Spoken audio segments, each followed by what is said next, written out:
Gloire à Dieu. Dans cette nouvelle leçon, qui est la 44e, nous allons parler de ceux-là qui vont composer l'équipe des Seigneurs, les disciples, pour travailler dans la mission. Terme disciple ou discipola est tiré donc des latins, discipulus, et ce terme signifie disciple, élève, apprenti, c'est-à-dire celui qui reçoit l'enseignement des maîtres, spécialement dans les domaines intellectuels. Les discipolats est donc les mécanismes par lesquels les disciples est appelé à devenir comme les maîtres. Des théories en pratique, par la méditation, les enseignements, dans le cycle de la vie attaché aux expériences, aux défis et épreuves et à toutes circonstances prévisibles ou imprévisibles. Josué a marché sur la directive de Moïse. On l'appelait d'ailleurs Josué, serviteur de Moïse. Élisée était traité de celui qui versait de l'eau dans les mains d'Élie. Nous lisons dans Des Rois, au 3e chapitre, le 11e verset. Et Josaphat dit, n'y a-t-il point ici quelques prophètes de l'Éternel, afin que nous consultions l'Éternel par son moyen? Un des serviteurs du roi d'Israël répondit et dit, il y a ici Élisée, fils de Shaphat, qui versait l'eau sur les mains d'Élie. Voilà la caractéristique attachée à Élisée, cet homme qui versait de l'eau dans les mains d'Élie. Dans la Nouvelle Alliance, quand Jean le Baptiste présente Jésus à ses disciples, il est écrit que ces derniers les quittèrent et suivirent le Seigneur. Mais dans l'Ancienne Alliance, les disciples étaient attachés à son mentor. Par contre, dans la Nouvelle Alliance, tout mentor est invité à la diligence de présenter Christ à ses disciples. Dans la version johannique, au 1er chapitre, le verset 35, il est écrit, « Le lendemain, Jean était encore là et avec ses 2 disciples. Ayant regardé Jésus qui passait, il dit, « Voici l'agneau de Dieu. » Les 2 disciples l'entendirent prononcer ces paroles. Ils suivirent Jésus. Plus tard, en fait, Jésus va amener une autre dimension dans la notion des discipolats. Cela peut être suite à l'inadvertance comportementale des scribes et pharisiens et sans contradiction aucune, les comportements aussi dubitatifs de Jean-Baptiste sur l'identité de Christ. Vous savez qu'il avait émis un venin de doute en disant, allez lui demander si c'est lui qui doit venir ou devons-nous attendre encore un autre.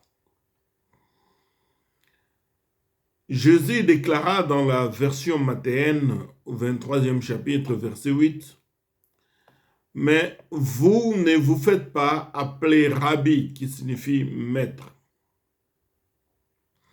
car un seul est votre maître, et vous êtes tous frères. » Il ajoute, « N'appelez personne sur la terre votre père, car un seul est votre Père, celui qui est dans les cieux.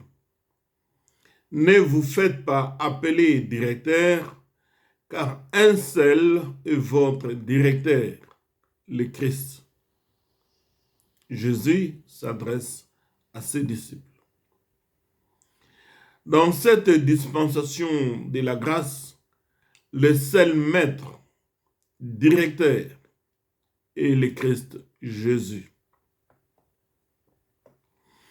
Dès son entrée en scène, il va choisir 12 disciples, car 12 est le chiffre gouvernemental.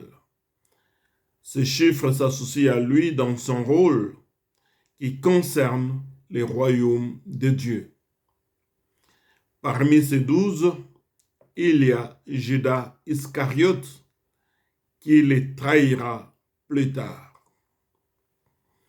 Nous soulignons qu'il est important de montrer que c'est souvent l'homme lui-même qui introduit les traîtres dans sa sphère d'influence.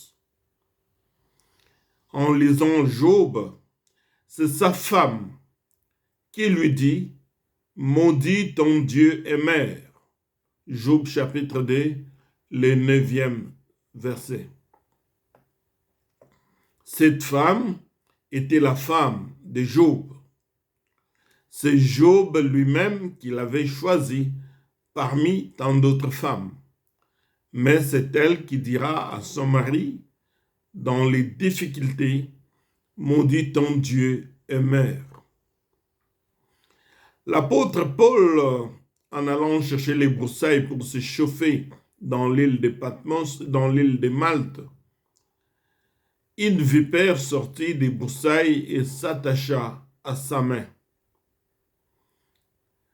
Acte 28, le 3e verset raconte « Paul, ayant ramassé un tas de broussailles et l'ayant mis au feu, une vipère en sortit par l'effet de la chaleur et s'attacha à sa main. » Donc, c'est Paul, l'apôtre lui-même, qui alla à la rencontre de cet animal. Bien des fois, c'est à travers nos propres choix que nous rencontrons des ennemis. À première vue, les disciples se connaissaient les uns les autres quand ils ont été appelés. Ceci nous encourage à témoigner Christ d'abord dans notre monde d'influence, dans notre environnement. Il est dit qu'André appela son frère Simon et Philippe conduisit son frère Nathanaël vers Jésus. Donc, ça sera sur une note bousculante que Jésus entra en scène. Il appelle tous à la repentance. Les scribes, les pharisiens, chefs de synagogue, et même Hérode n'est pas épargné, il est traité de renard. Jésus va s'attaquer au symbole de l'économie en renversant les tables des marchands dans les temples, en paralysant les commerces de la ville par le fait d'amener plus de 5000 hommes, sans compter les femmes et enfants, dans les lieux désertiques pour écouter la parole de Dieu. Imaginez-vous que parmi ces 5000 qui étaient amenés dans le désert, il y avait des cordonniers, des épiciers, des vendeurs ambulants et tous les produits en ce jour-là, les activités avaient cessé, tous au désert pour écouter la parole de Dieu. Mais par contre, bien-aimés du Seigneur, nous voyons qu'il y a une ambivalence dans les propos de Jésus. Cette ambivalence dans ses propos est bouleversante. D'un côté, Jésus endurcit la loi de Moïse. En Matthieu 5, 21, il dit « Vous avez entendu qu'il a été dit aux anciens, tu ne tueras point. Celui qui tuera mérite d'être puni par les juges.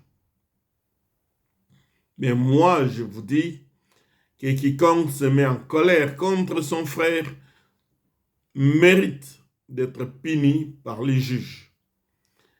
Que celui qui dira tout simplement à son frère Raka mérite d'être puni par les Sanhédrins. Et que celui qui lui dira insensé mérite d'être puni par le fait de la gêne. Nous remarquons que la loi de Moïse condamnait celui qui tue, qui accomplit l'acte de tuer.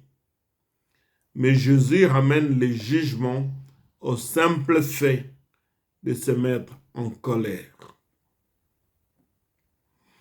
Au 27e verset, il est dit, « Vous avez appris qu'il a été dit, tu ne commettras point d'adultère.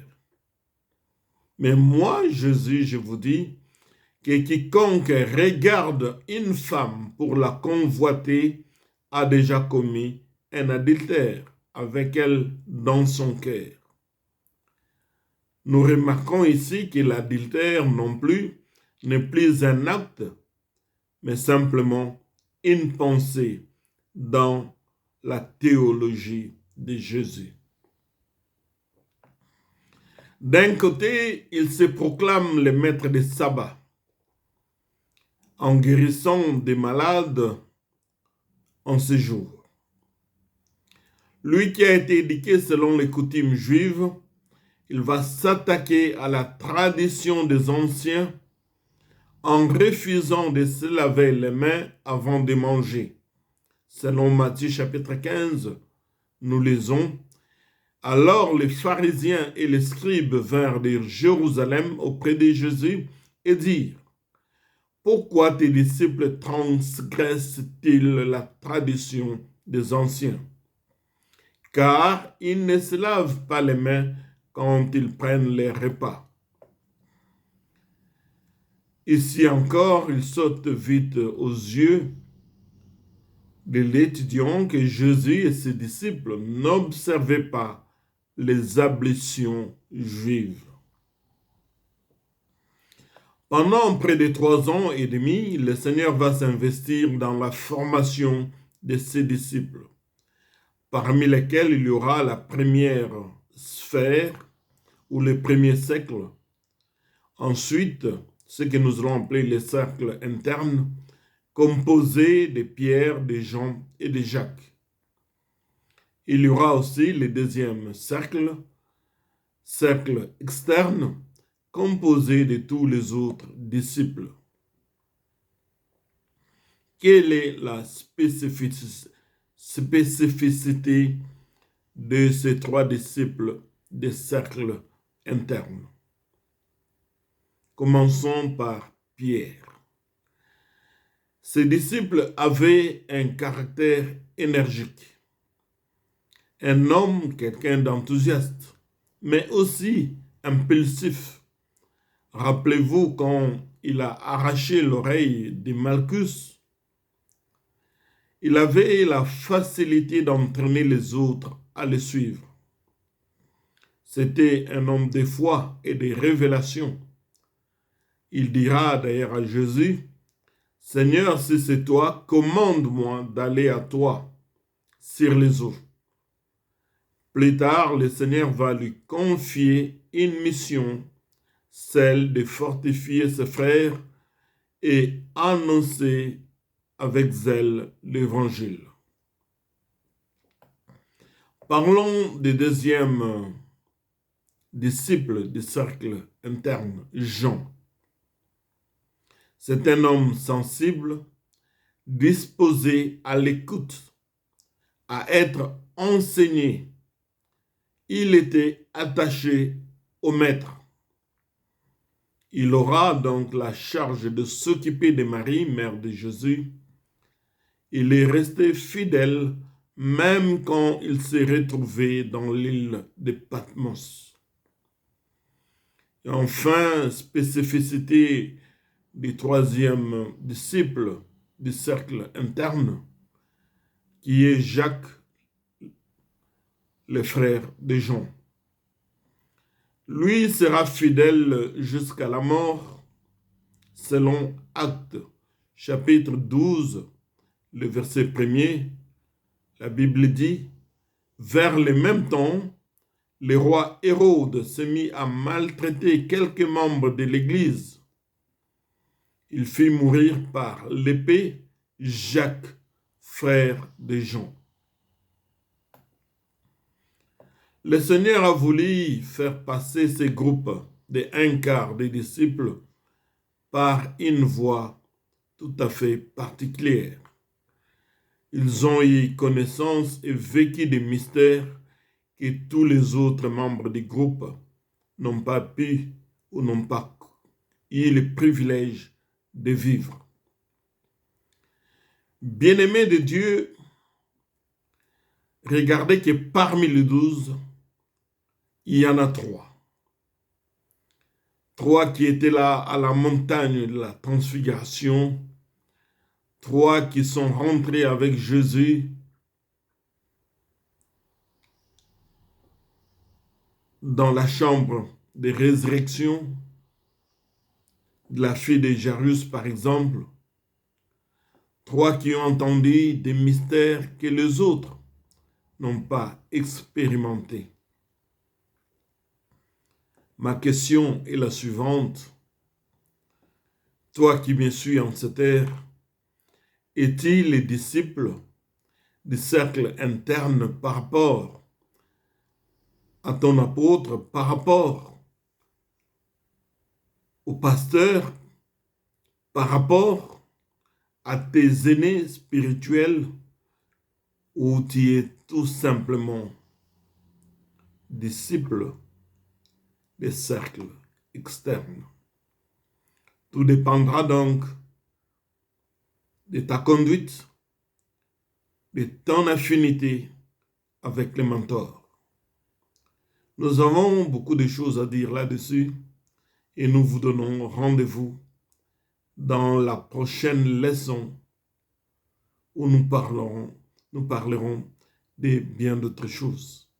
Que Dieu vous bénisse et à très bientôt. Merci.